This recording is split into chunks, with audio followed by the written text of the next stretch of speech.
Hello everyone, welcome to the channel TutorBox. In today's class, I am going to discuss about pharmacovigilance methods. So in last class, I discussed the classification of pharmacovigilance method and objective of pharmacovigilance. Now in this class, I am going to discuss about the first method, that is passive surveillance. Clear everyone? So before moving forward, I'm just requesting you all that those who have not subscribed the channel, please subscribe the channel, as well as please see the description box. In description box, I gave the link of the notes as well. And at the end of every lecture, we have a 5 MCQ. Solve these 5 MCQ as well. So now just look at this. What is passive surveillance? So passive surveillance can be divided into 3 types. The first one is spontaneous reporting, second one is case series, and third one is targeted spontaneous report. So now first we are looking on the spontaneous report. What is spontaneous report? First we understand spontaneous reporting. So spontaneous reporting होती क्या है basically? So spontaneous reporting is what? Unsolicited communication by patient, healthcare professional or pharmaceutical company to NPP, National Pharmacovigilance Program, or Uppsala Monitoring Center or Poison Control Center about ADR which are not identified in the preclinical as well as clinical trial. So these are ADR of the new chemical entity or medicinal product.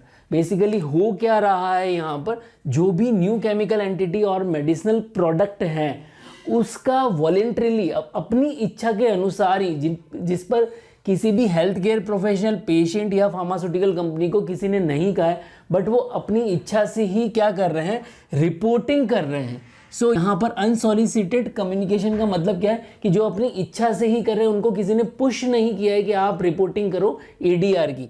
तो यहाँ पर patient हो गया, stake holder है patient, health care professional में कौन आ गया, physician आ गया, फार्मासिस्ट आ गया, नर्सिंग प्रोफेशनल्स आ गए, एंड फार्मास्यूटिकल कंपनी. ये सभी जो एडीआर हैं, जो कि एडीआर रिपोर्टेड नहीं हुए हैं, पहले जो एडीआर रिपोर्टेड नहीं हुए हैं, मतलब पहले means preclinical trial as well as clinical trial, the ADR are not reported. तो ये जो ADR रिपोर्टेड नहीं हुए हैं वो किसको रिपोर्ट कर रहे हैं? National pharmacovigilance programme, NPP, Uppsala Monitoring Center and PCC, Poison Control Center. I hope you people are able to understand about the definition of spontaneous reporting. Now just look at the purpose of spontaneous reporting. Spontaneous reporting का purpose क्या हो गया? तो spontaneous reporting is basically purpose of spontaneous ADR reporting to provide early warning signal of previously unrecognised drug toxicity.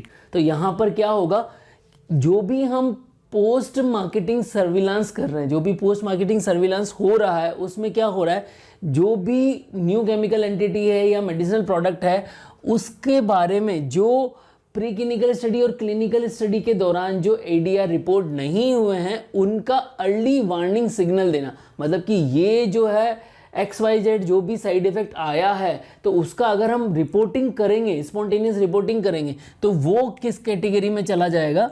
Early warning signals में चला जाएगा, ताकि पता लग जाए कि ये जो न्यू केमिकल एंटिटी है वो ये XYZ जो भी साइड इफेक्ट है वो कॉज कर रही है. Clear everyone? तो यहाँ पर देखिए स्पॉन्टेनियस रिपोर्टिंग में होता क्या है. बेसिकली स्पॉन्टेनियस रिपोर्टिंग जो है उसमें कौन कौन इन्वॉल्व होता है, स्पॉन्टेनियस रिपोर्टिंग की जो स्कीम है उसमें कौन इन्वॉल्व होगा. तो basically spontaneous reporting unsolicited communication है, वॉलेंट्री कम्युनिकेशन है. Who are involve? So health care professional who are willing to participate. तो यहाँ पर जो हेल्थ केयर प्रोफेशनल्स हैं, सो तीनों ही लोग आ गए यहाँ पर, फिजिशियन हो गए, फार्मासिस्ट हो गए और नर्सिंग स्टाफ हो गए. तो ये all these are willing to participate, means they are willing to participate by their wish. So whenever they are ready to participate, at that time reporting is very good. Clear? So this is the first one. Then simplicity in submission of the report. Now the thing is that pharmacovigilance program or NPP or UMC all are able to understand that if the submission of report is tough, then these people will not submit the report. So they have created the easy forms. That's why the reporting is simple. So that's why simplicity in submission of report, it is very necessary part of spontaneous reporting. Means अगर किसी भी professional को बहुत ज़्यादा कठिनाई होगी अगर ICSR form को भरने में और जो भी ADR के रिपोर्टिंग फॉर्म है उनको फिल करने में अगर तकलीफ होगी तो वो आगे फर्दर वर्क नहीं करेगा, और अगर ये वर्क काफ़ी ईजी रहा तो वो आसानी से कर देगा। इसका मतलब simplicity in submission of report is very necessary. Now the another thing is that prompt entry of reports on to a database. So जब कभी भी डाटा मिलेगा, जैसे ही ADR रिपोर्ट्स होंगी, उनको जितना जल्दी से जल्दी डाटाबेस में डाल दिया जाएगा उतना जल्दी हमारे पास डाटाबेस इकट्ठा होता जाएगा, तो ये काफ़ी ज़्यादा फायदेमंद रहेगा। Then follow up of serious reports, this is another point. Whenever any patient having any kind of serious adverse event, तो उसका डॉक्टर्स जो है फॉलो अप ले रहे हैं या नहीं ले रहे हैं, that is another issue. So follow up is very important because whenever a severe adverse event may convert into serious adverse event, so that kind of possibility may be checked by the physician, and this could be possible by regular follow up. Now analytical tools to detect the signal. So scientists have, various pharmaceutical scientists and the researchers have developed the analytical tool like ADR reporting. They have developed the Naranjo scale. So there are various kind of tools they have developed regarding the ADR findings or ADR reporting. So this kind of analytical tools are important to identify the spontaneous reporting as well. Then processes for dealing with the signals. So whenever spontaneous reports are reported by the physician, that time they identify the early signals for ADR. So if they identified the early signal of ADR, then what kind of further steps should be taken by the healthcare professional, that could be decided by this kind of reporting. Then feedback of the reporters. So feedback is very important. For any kind of thing there is a requirement of the feedback. So similarly for spontaneous reporting there is a requirement of a feedback.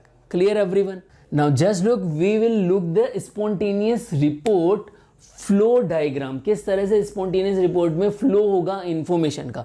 तो सबसे पहले हमारे पास में क्या होगा, we have a health care professional, patient and pharmaceutical companies. So there are possibility that we have a selected new marketed medicine or we have a other medicine, older medicine, or maybe an allopathic medicine, herbal medicine, homeopathic medicine, or the combination of these. So selected new medicine will be primarily prescription data. We get the information by newly prescribed data. Okay, and then for all medicine we have a spontaneous report cards as well. So particularly this section is particularly from the data source. Then this data source will move into report priorities. So spontaneous report cards as well as primary prescription data. From these data we are able to get the information of therapeutic and adverse drug effect of the evaluated drug. So by spontaneous report card we will get the adverse event data as well as primary prescription. From primary prescription data we also get the therapeutic intervention of the newly launched drug. Then if we get the therapeutic and adverse drug effect data, then this data will move into the online data for further future storage purpose, and then this online data will further move into the safety review and data analysis purpose.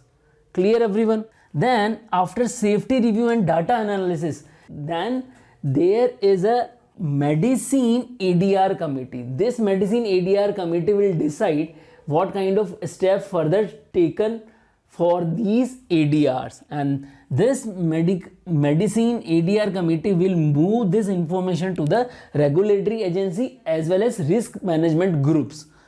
Okay, so this is particularly a regulatory part. Clear everyone? This is regulatory part, and this particular portion where there are reports, evaluation as well as online data entry and then safety review analysis. This is particularly a reports priorities, and the upper portion is the part of a data source. So this is how we get the data, then this is how we get the data analysis, and the further what kind of decision is taken by the regulatory agencies. Clear everyone? Now just look at here, what are the pros and cons of spontaneous reporting.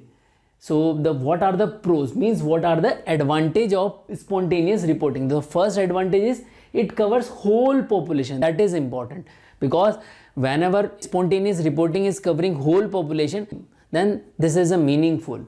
Then the second one is it includes all medicine. So this is another advantage. It covers the whole population, and then further it covers the all medicine. So both the things are very important.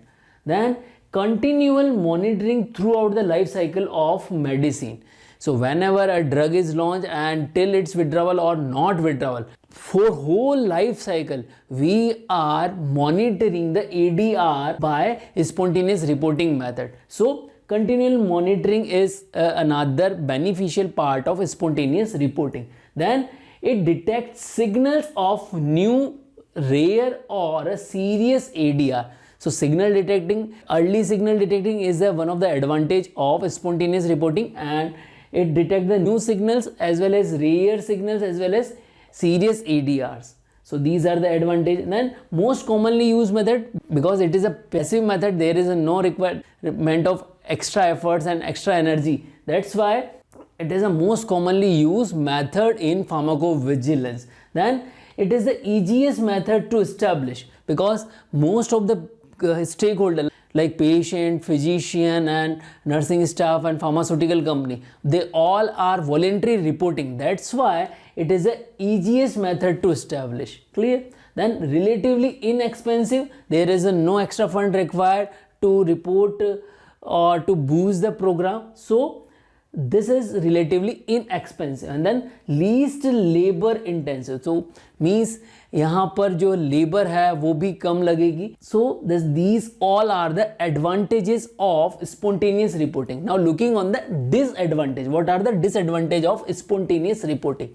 So inherent under reporting, there is a possibility if we only depend on the spontaneous reporting, then there is a possibility that there is a decrease in the ADR reporting, because it is a willingness to report of ADR in the spontaneous method. Suppose most of the healthcare professional has a lot of burden in India, in Asian country, so it is not necessary they will willingly report. That's why there is a possibility of inherent under reporting of ADR. Then capture only suspected ADR. So this is another disadvantage, means spontaneous reporting can only detect the suspected ADR. And there is a further possibility of reporting biases. So there is a possibility, means pharmaceutical company or physician or healthcare profession may be biased with the seriousness of the ADR or the severity of the ADR. As you all know, in the corona, initially the SCQ was established as a first line drug, but later on there was a lot of controversy about the SCQ and its ADR for its use in the corona. And so we can say there are some biases to establish a drug, newly launched drug, because the pharmaceutical company has a lot of fund which is infused by them and they don't want to withdraw their drug. So they have always concern about the ADR, new ADR reported by the pharmacovigilance methods. So they may infuse some biases. So there is a possibility for such kind of biases in the new medicine, or they also there is a possibility of advertising of the product. They may advertise the product that this is a particularly less serious ADR and it is a more beneficial, so they can promote their product. And there is a publicity of the specific ADR. They may also do the publicity of a specific ADR for a particular drug. So these are some disadvantage of spontaneous reporting. And the further another disadvantage is difficult to detect. What kind of ADR we are not able to detect by the spontaneous reporting is delayed ADR, the ADR which occur after long use of the drug. Clear? Sometimes it is a very tough task to collect the whole ADR throughout the life cycle of the drug. That's why in the delayed ADR, there is a possibility to not to detect by these methods. And then further ADR with high background of incidence. So whenever some ADR occurring with the some other disease in the coincidence of other disease, so in that condition it is very tough to identify that this particular kind of XYZ ADR is reported by a newly launched drug or due to some other simultaneously occurred disease in a patient. So this is whole about on the pros and cons of spontaneous reporting. Clear everyone? So in your university examination, examiner may ask, write a note on spontaneous reporting. Then you have to write the definition, purpose, what to report, flow diagram of spontaneous reporting, and what is the scheme of spontaneous reporting, and then further pros and cons of spontaneous reporting.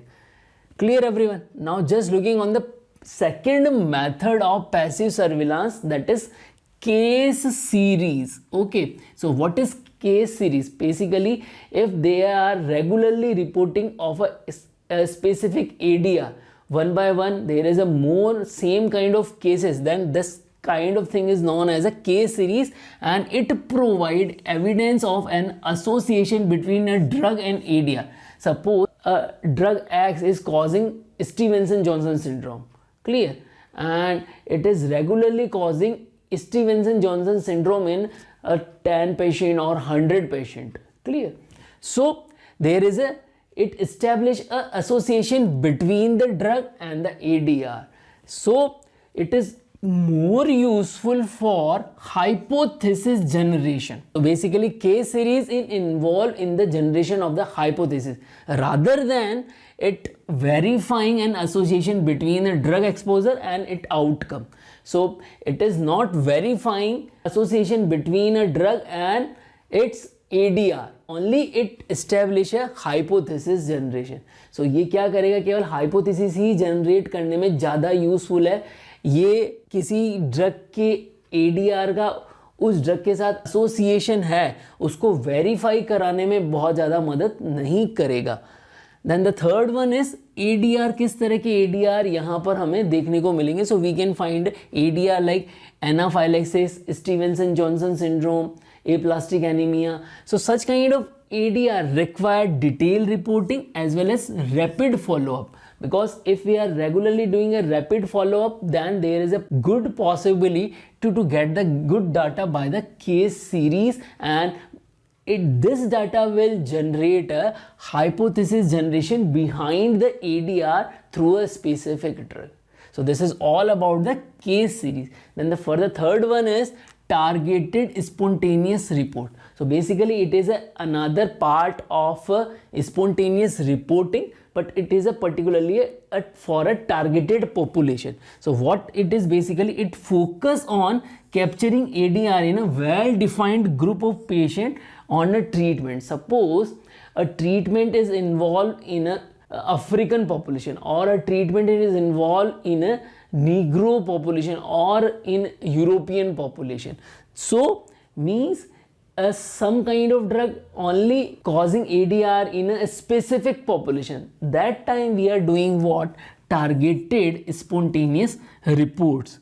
So in this case, physician, or we can say healthcare professional who look after the patient are sensitized to report safety concern.